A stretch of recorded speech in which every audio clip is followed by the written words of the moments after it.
Magbabakasyon sina Carlos at saka si Lynette. Sumama ka kaya sa kanila. Paramdaman ko kasi nasa loob ang kulong ni Carlos. Ang susunod na programa ay rated PG. Ito ay nangangailangan ng patnubay at gabay ng magulang para sa mga batang manunood.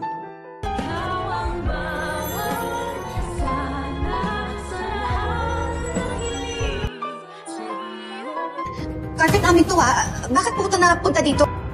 Dahil sa malalaman ni Robert na tuluyan ng magbabakasyon itong sila Lynette at Carlos, ay papakiusapan niya ang kanyang anak na si Annalyn na samahan ang dalawa sa bakasyong ito. Magtataka naman itong si Annalyn sa plano ng kanyang tatay dahil sa totoo lang ay ayaw niya muna mag-absent sana sa Apex dahil kalilipat niya nga lang ng ospital. At isa pa, istorbo lang din siya sa honeymoon ng dalawa. Pero tugon ng kanyang ama na hindi naman pagbabakasyon ang gagawin niya doon, kundi mag-iispiya lang naman siya sa kanyang amaing si Carlos. Dahil ang kutob ni Robert ay nasa loob ang kulo nitong si Carlos.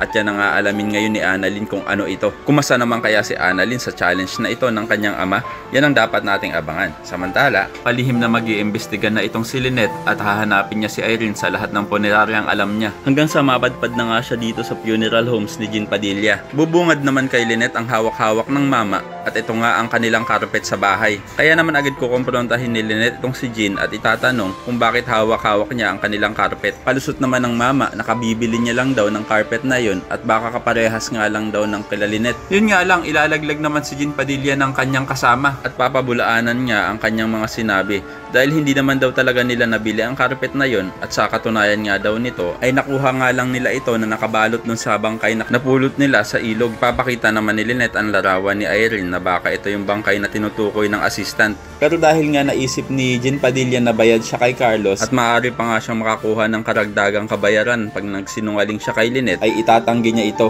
Kaya naman kung isa ka rin sa mga nagnanais na makulong na sana itong buwisit na si Carlos ay pakilike ang video na ito and don't forget to subscribe. Thanks for watching and see you next time. Bye bye.